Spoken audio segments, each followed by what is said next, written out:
Hello there, YouTube, and I am the Common Sense Guy, and welcome back to my channel.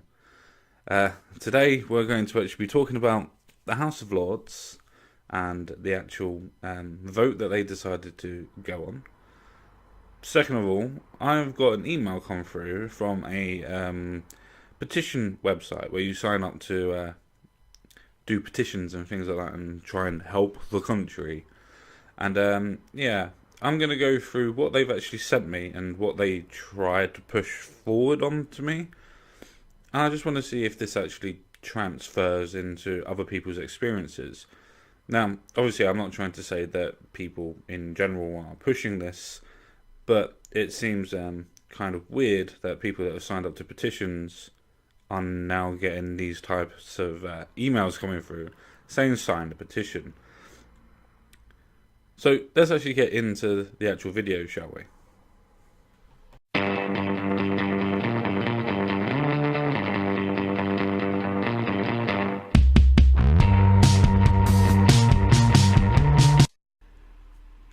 So start off, we're actually going to be talking about the EU withdrawal bill. It appears trying to stop Brexit with fresh government defeat. So as you can see, this is actually from Sky News. So it's a bipartisan news source, maybe? I'm not 100% sure on that one, but hey, we'll leave that one there. So ministers suffer their seventh defeat on key Brexit legislation in the Lords, but signal they will try to overturn the result.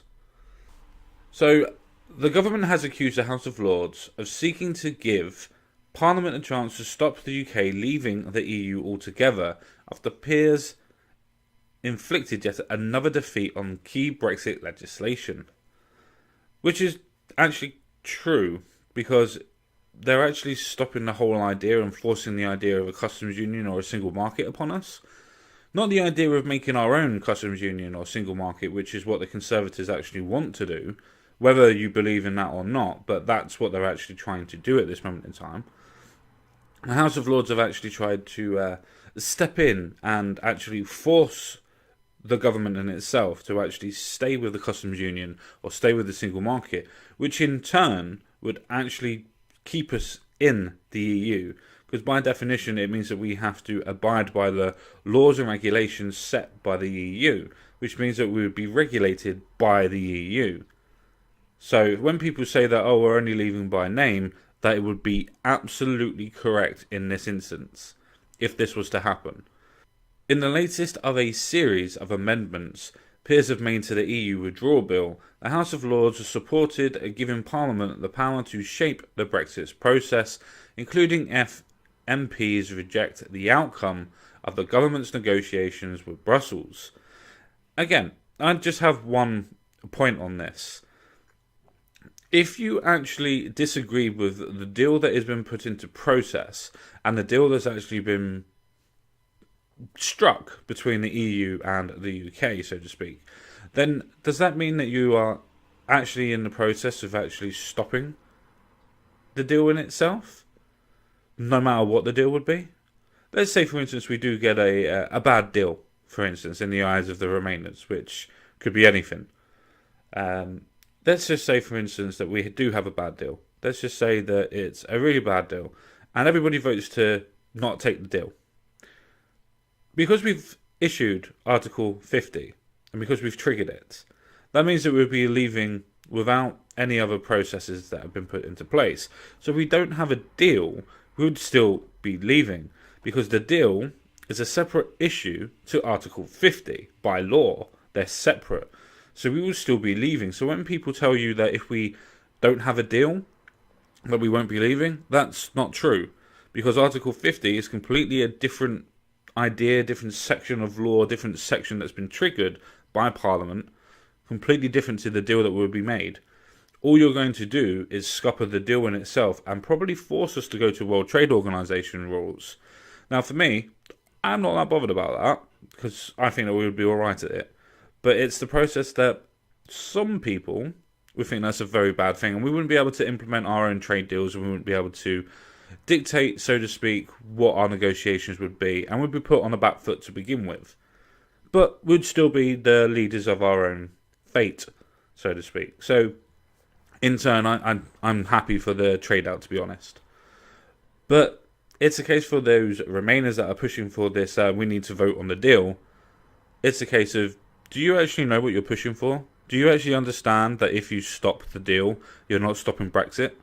All you're doing is stopping the deal for Brexit? With the support of 19 Conservative rebels, Peers backed the amendment by 335 to 240, a majority of 91 to deliver the seventh defeat for the government on a bill in the House of Lords. The Tory peers to back the amendment included ex-duty Prime Minister Lord Heseltine, who's a staunch Remainer, by the way, a very, very staunch Remainer, and former ministers Lord Patten of Barnes and Lord Willits. And yes, guess what? They are also staunch Remainers.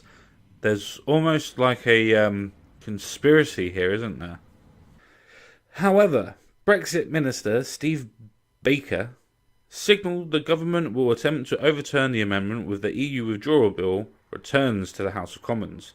He said, "I am clear that what this amendment is seeking to do is to give Parliament the opportunity to stop Brexit altogether by giving the Commons the opportunity to direct the government to do anything towards the end of the process." In other words, it's not going to have any process in the actual negotiations that are going to be taken.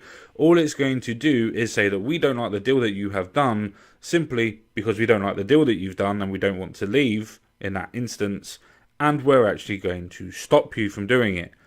But then forgetting, as I said before, Article 50 is completely different to the idea of the withdrawal bill. It's not the same thing. So moving on down, this is the unprecedented power. It is a constitutional innovation, and I think it is the wrong thing to vote for. In other words, he's saying that the people voted for a referendum to say that we were going to leave or going to remain in the European Union. We voted to leave. For Parliament and the House of Lords to actually go against this is unconstitutional. That is the reason why people are trying to use that as an actual point, because it is the point. Parliament and the Lords are supposed to do the will of the people, supposed to do the will of its electorate. But yet, it's not doing that. It's going on its own backing. After all, if you look at the actual percentage of who the Remainers are in Cabinet, who the Remainers are in government, and vice versa in Lords, you'll see that it's not an even split. In fact, it's not even really a very close split, to be honest with you. Just to have a look for yourself on Google on who voted Remain and who voted for Leave, and you'll see what I mean by that. I don't want to destroy anybody's feelings on that one.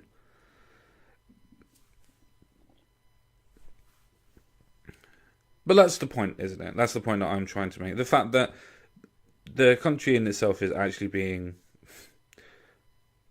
unconstitutional in itself. This is an unconstitutional vote.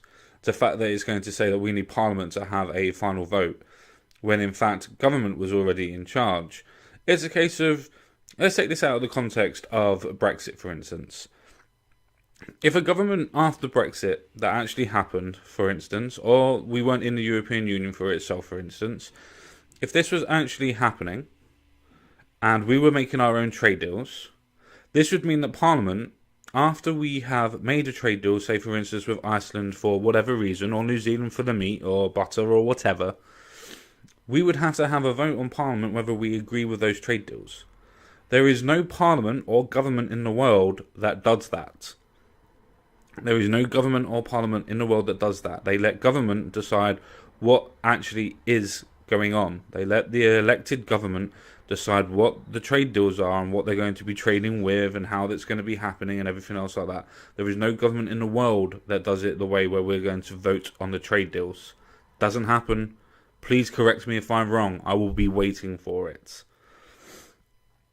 So, with that being said, I'm going to move over to the second point of my little video, which is the case of where I have I'll show you. So, as I said, we got an email from 38 Degrees, People Power, change, as they say on that a little bit. It's not too bad. It's a bit weird, but this is the email that's actually been sent to me. Dear the Common, this is crazy. An influential MP has just said that the UK government could make a catastrophic error if we rush into trade deals with countries like the US. And apparently, over 420,000 of them have already signed a petition telling the government to stop trade deals being done in secret. Now, if you remember from just a little bit earlier on in the video, I literally just said no other country actually has this done, where the trade deals need to be done in open market, so everybody knows what's going on, so everybody's happened. The end of the deal will be made open to everybody, so everybody knows what's going on. But anybody that's in the negotiating process knows that you can't put your cards on a table. It does not work that way. So, but it looks like you haven't signed yet. Yes, no, I haven't fucking signed, and I'm not going to sign. I'll tell you for the reasons why. Because this is the original email that was sent to me on my phone and everything else like that. The UK government is eyeing trade deals with countries like the US. But right now, MPs and the public are being stopped from having a say on them. Yeah, because the public has never had a say on the deals that actually happen. No person in the public sphere, so to speak, has ever had a open dialogue with the government to say, no, we do want these trade deals, we do not want them. No person has ever had that, nor should they ever. That's not the way that it works.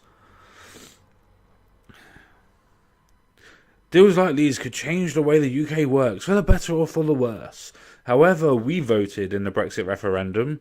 Nobody voted for dodgy backroom deals. There is no dodgy backroom deals. This doesn't work that way. The government does trade deals with different countries. If it was a dodgy backroom deal, then it would be the countries that actually have something like, I don't know, Volkswagen, for instance, will be trading with, I don't know, Mini, or different bloody stations or whatever. It doesn't matter. It's the country that is doing a trade deal with another country. That doesn't get discussed on what the ins and the outs are. The deal gets done. So, moving on. The government is trying to push through a new law that would let them pass trade deals in secret. No, they're not.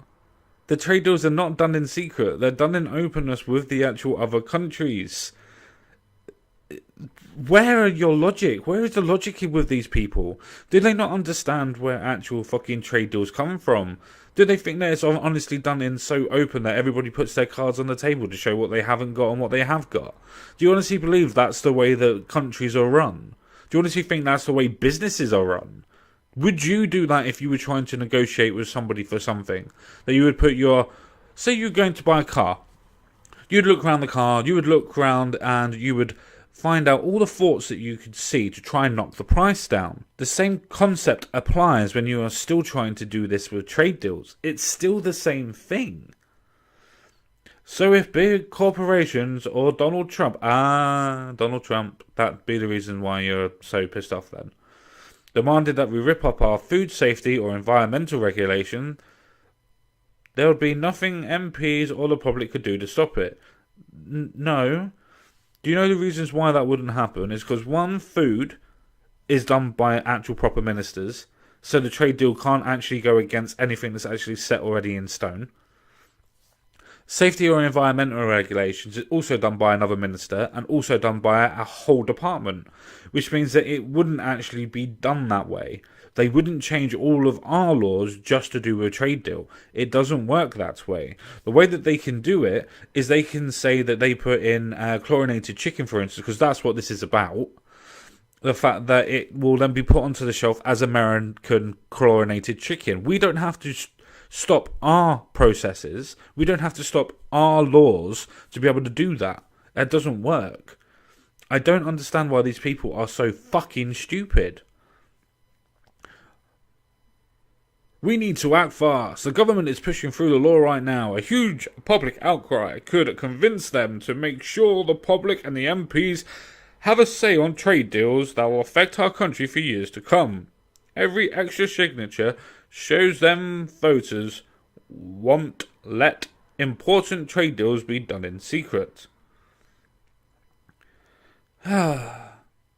It's not a case of doing important trade deals done in secret.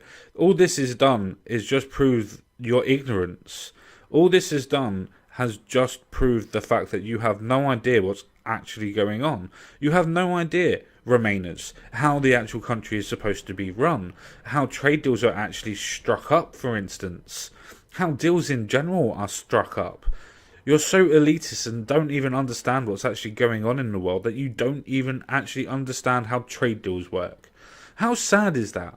How bad is that you want these people leading you in your referendum against the European Union? Sorry, the referendum of leaving the European Union, because we already decided we were going to leave, because, democracy and all that type of shit doesn't fucking matter to these people. But whatever. Apparently, we're all going to be doing this in secret, and amazing. So, apparently, there's 420,000 others and signed the petition to stop dodgy trade deals being made in secret. It just takes 30 seconds to sign. So, yay. So let's go on a little bit further down, because these are all separate petitions, by the way. We've all seen the potential threats of bad trade deals in the past. The TTIP, the trade deal between the EU and the US, could have lowered the standards of food on our plates. Could have, but didn't, did it? And you're already saying that the EU has struck that deal, right? Well, guess what? If the EU strikes that deal, then we, as part of the EU, as you want to be, would have to follow those rules. Oh, did that completely destroy your actual point then? The fact that if we are on our own, at least we decide if we want to or not. Where if we're in the EU and the EU decides for us, we don't have a fucking say on it. But doesn't really matter what we think, does it? Chipped away our NHS and put our democracy at risk. How? How has it put our democracy at risk? And to be honest, chipped away our NHS, that's just funding, and that's to do with the fact that we're in austerity, because Labour took us to war. A couple of times, in fact. But, don't let the facts get in the way of your feelings. But 38 Degrees members got involved, and together we helped put a stop to their plans. I'm pretty sure that you didn't put a stop to the plans for the EU. But, claim what you want to do. The government's new law is supposed to allow Britain to keep trading with all the countries it does now after Brexit, but it opens the door for big changes agreed in secret that may make everyone worse off. Notice how they put that in bold, and notice how they try to insinuate that it's insidious that the government should be able to do this. Do they not know, or is it they just being ignorant to the fact that they actually do understand what's going on? Or they actually are ignorant to the fact that people don't actually know what trade deals are, and the fact that countries do that on the sly on a daily basis. How do you reckon that our deals with the EU were made? How do you reckon our deals with across countries were ever made? They wasn't done in a public sphere. It wasn't done in a public forum. It was done behind closed doors. It was done behind negotiation tactics. As I said before, I really don't understand you. I really, really don't. Like letting poor quality food onto our shelves. Well, where's that happened? That's never happened, has it? Wherever you stand on Brexit, yeah, because apparently that doesn't matter. You've now got to come together and understand what they're trying to say. The coming years will be make or break for trade deals. Yes, good trade deals can boost the economy, and they will. They can protect jobs, yes, and they will, if you let them people actually do that. It is not in the best interest for governments to fuck up their country. It means that they will not get elected again. Hence why Labour will not get elected again. Bad deals do the opposite. Yeah, obvious. Well done. Thank you for that. The first step to making sure the UK gets good trade deals is to make sure the public and MPs get a say on them. The public's never, ever, ever had a say on trade deals. It's not worked that way. It never works that way and should never work that way. How am I going to decide whether or not it's going to be beneficial to have trade partnerships with somebody like Taiwan, for instance, who make a hell of a lot of stuff? or South Korea that do a hell of a lot of cars and things like that. How am I going to know the ins and outs of the trade organisations for that? How am I going to know what the trade deals are for that? I'm just going to work on my feelings and go, I don't really like the way that they do their politics. I don't like the way that they've got suicide nets and whatever. So let's not deal with them. We're going to start doing deals on fucking financial feelings now and how we feel about countries. That's not the way it works. And if it ever works that way, then we are fucked as a nation. We are fucked as a civilization. Do not let your feelings judge you on principles of trade deals. It doesn't work that way. And so as it asked me at the bottom there, if I'm going to sign the petition, no, I'm not going to be signing this fucking petition. But let me know in the comment sections what you guys think. Do you think I'm being overreactive? Do you think that I'm a little bit over the top? Or do you think that I am absolutely justified in what I'm saying? Please let me know. So with that all being said, I think it's best for me to say au revoir, farewell, adieu, auf Wiedersehen. I'll see you all again. But first of all, don't forget to like this video, don't forget to subscribe to this video, and don't forget to check out my new videos. See you all again real soon. Bye bye for now.